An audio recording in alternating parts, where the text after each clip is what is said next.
What is up, guys, and welcome back to the best Cobblemon Let's Play. I have some very exciting news for this episode. One of our biggest goals for the series is to complete the Kanto Pokedex, but that's pretty hard to do without an actual Pokedex. So I downloaded a mod, which I will link in the description, called Cobblemon Pokedex, which allows you to actually build a Pokedex.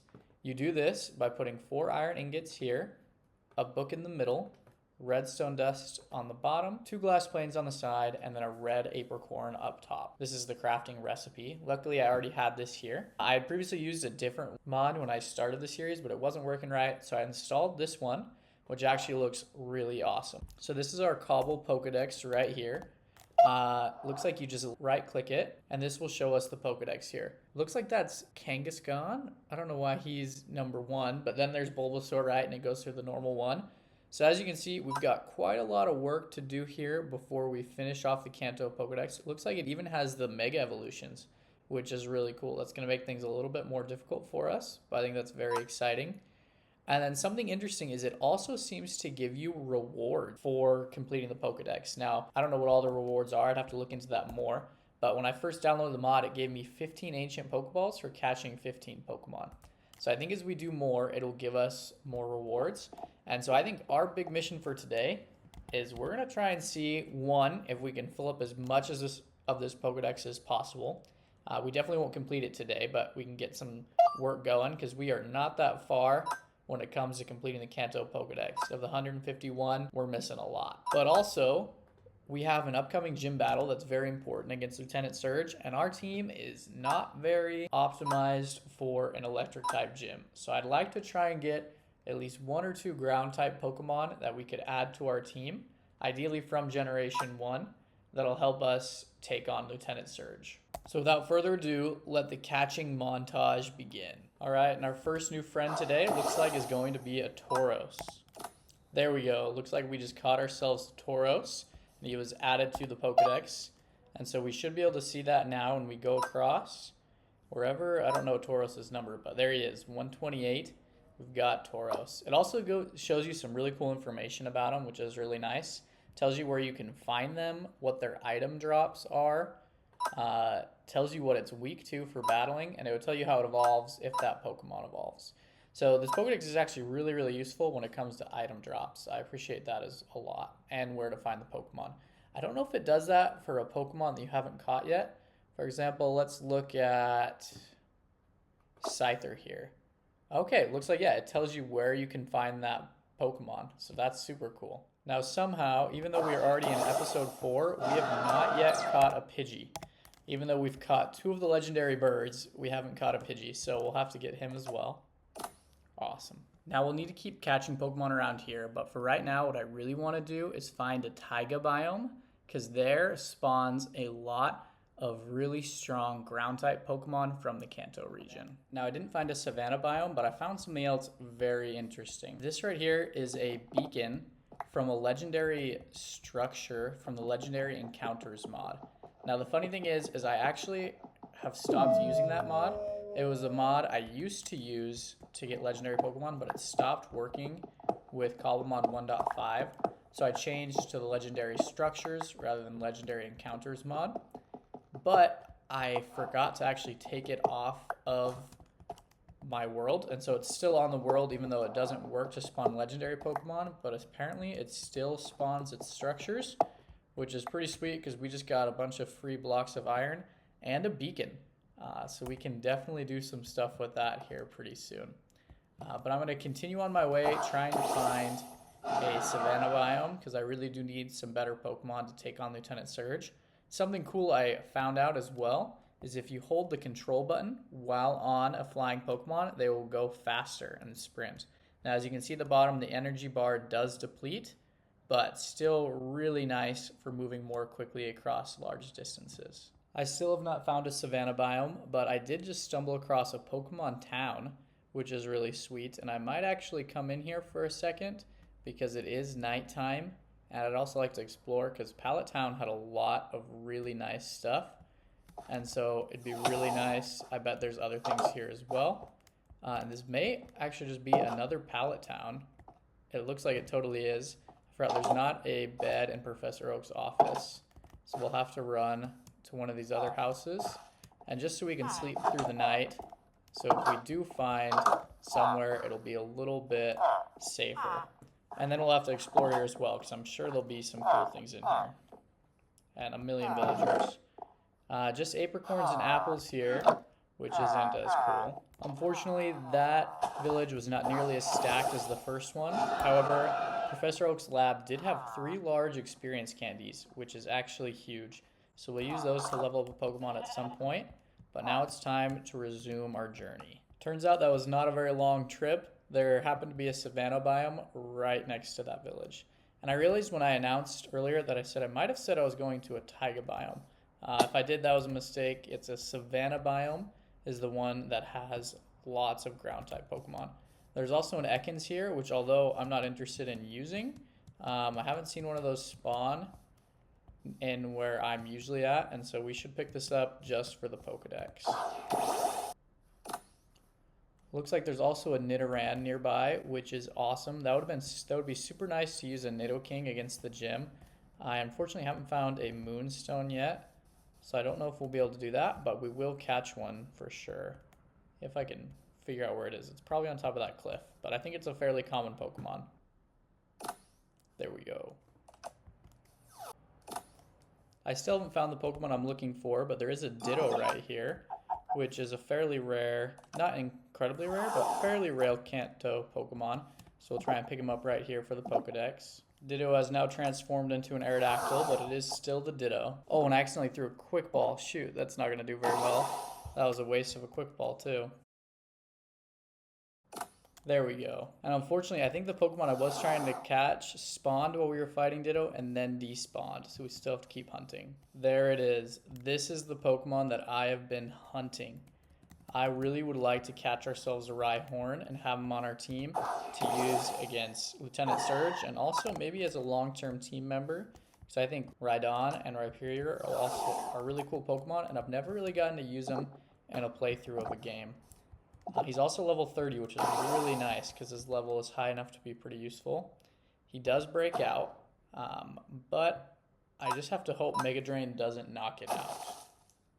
Whew, that was close. Uh-oh. Oh, no! Oh, no! Breloom's ability knocked it out. Shoot.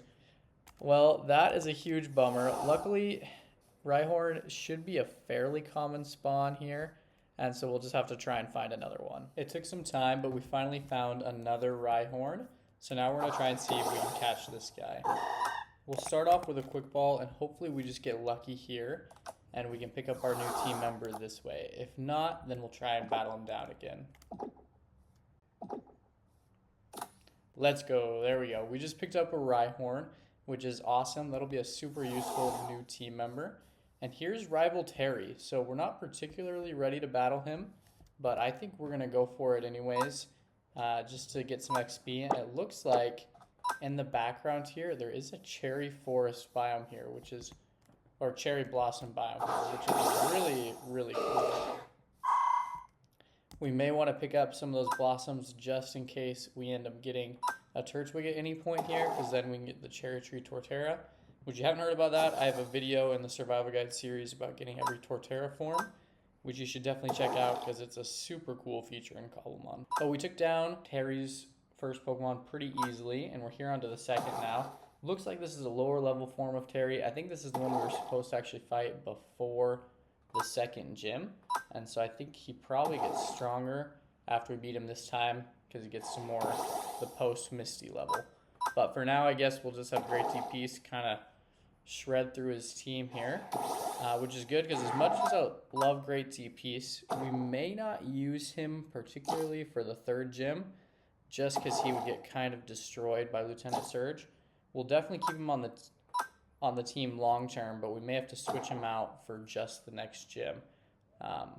In a way, he's really not very super useful for the fourth gym either, unfortunately. So we'll see how much we end up continuing to use Great DPs, but we were able to take down Rival Terry right there, which was pretty sweet. And our Quilava is leveled up to level 21, so he's getting closer. But I think we've got most of the Pokemon I really wanted here, the main one being Rhyhorn.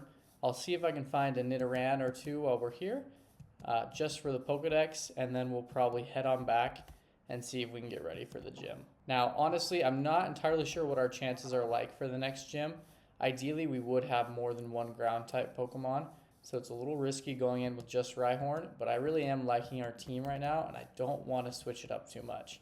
So I'm hoping they can take it. We haven't run across a Nidoran yet, but we did just run across an Oddish here, which is a Pokemon that we don't have yet from the Kanto region. So I figured we might as well pick him up while we're here.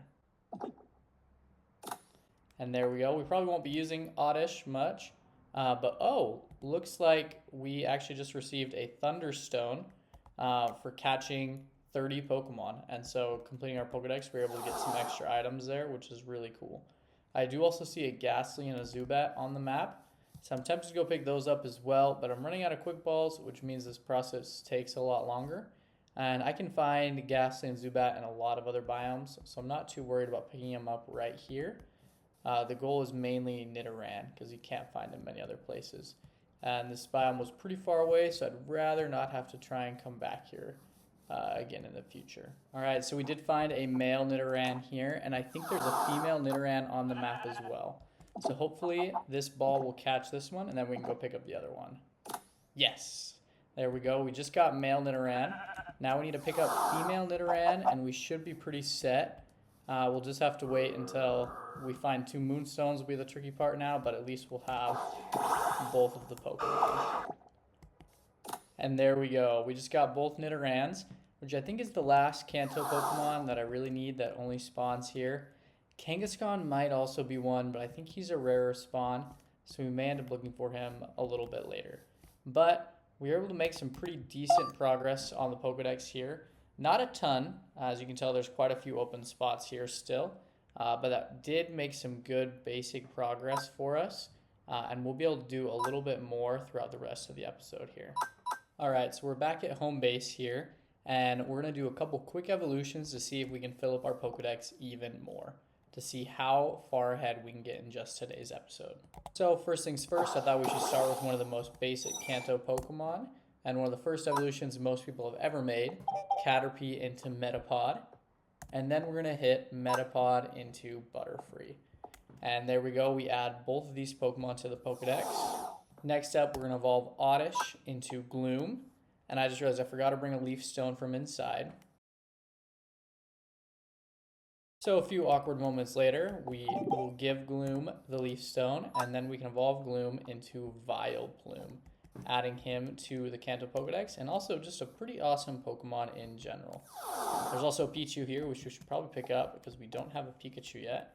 But now we're going to evolve Ekans, who looks very large, to be honest, into Arbok. I actually hate snakes, so Arbok is not my favorite Pokemon. But we've got an Arbok here. Arbok, if you don't know, also has several different styles. So if we run out of things to do in this series, it could be an interesting challenge to try and get every Arbok style. Next up, we're going to evolve Krabby here into Kingler. And so now we've got Kingler here registered to the Pokedex and looking pretty sweet. Then I'll need to catch another Eevee to get the third Evolution. But we're going to start with my 2 favorite of the first generation Evolutions. We're going to evolve Eevee into Jolteon, who looks sweet. Although if you've seen my Eevee Evolution video, I do wish they were a little bit bigger. But I do still love the look of Jolteon. And then we're going to have to take this Eevee off of my shoulder, unfortunately. Give it a Water Stone, and then we can evolve it into Vaporeon. And there we go. After just a couple minutes here, we were really able to add quite a few Pokemon to our Pokedex. I honestly can't remember how many we had at the beginning of this episode in the Kanto Pokedex, but I would say we've probably added at least 10, if not more, Pokemon to the Kanto Pokedex this episode. Definitely getting closer here. Out of the original 151, looks like we have about 28. So that is not a huge amount, but 28 out of 151, we're getting closer. And so within the next couple episodes, and this episode as well, if we just keep focusing on catching Pokemon, we should be able to fill the Pokedex pretty soon. Now that we're here, we're going to have to pick up our normal team. Unfortunately, Great Z Piece, I am going to leave behind for a moment, just for Rhyhorn to help with this next gym. Then we'll pick up the rest of our Pokemon here. I am tempted. I did pick up a Diglett in the cave a while back, and we could replace Diglett with one of our Pokemon to help with the upcoming gym, which definitely is tempting. I think I'm going to hold off on that for now. I'd like to see if we can beat the gym with the team we have. But if that doesn't work out, then Diglett here is a good backup Pokemon that we can pick up. But now it's time to start getting ready to take on Lieutenant Surge. I'm not sure if I should be excited about this or not. I just came across a wild Quilava, which is always cool to find a starter Pokemon. But I already have a Quilava, so I don't really need it. But I feel like I can't just not catch it. So we'll see what we do here. And we'll see about catching this Quilava.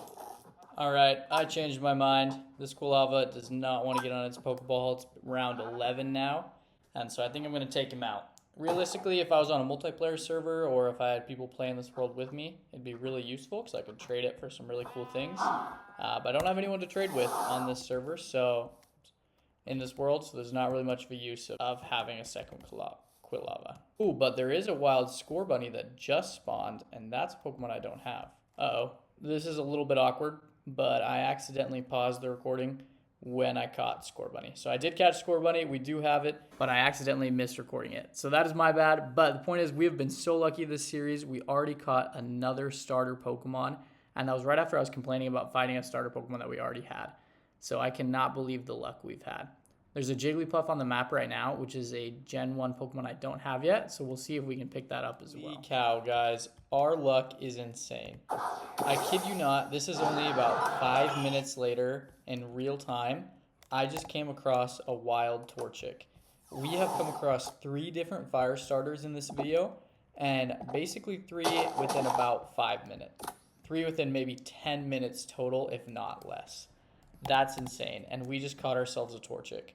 So we're definitely going to be ready for the 4th gym. It may take a little longer to train up all of them, but I may have to use almost exclusively fire starters for that gym, just because now we have the ability to do that. I also realized we haven't technically caught a Magikarp yet, so we might as well go catch this guy right here. Now, the only bummer is we haven't yet caught Charmander, which he is the fire starter we really need to catch, so that we can complete the Kanto Pokedex. That's going to be probably one of the hardest ones to get.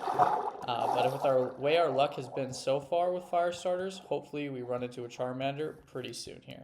All in all, I would say this has been a very successful episode. We've been able to catch some really rare Pokemon, build a Pokedex, and fill it up to have at least 30 of the 151 Pokemon filled in. In the background, throughout the rest of the next episodes, I'm going to try and get as much progress as I possibly can on filling up the Kanto Pokedex here, so we can get 100% on it. And then next episode, our main goal is going to be get ready to take down Lieutenant Surge and get that 3rd gym badge. If you haven't already subscribed to the channel, make sure you do so because we've got a lot of big things coming up.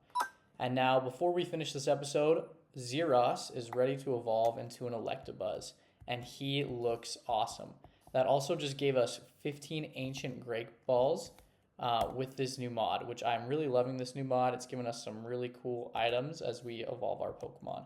Electabuzz looks awesome, and I love that he still does his victory dance just like Elekid did after beating Brock. Thank you guys so much for watching, and a special thank you to all of my channel members. If you'd like to support this channel more, if you love what I do and you'd like to see me do more of it, consider becoming a channel member by clicking the join button below. It helps a ton, and I really can't do this without the help of my channel members. Thank you all, and I hope you have a great day.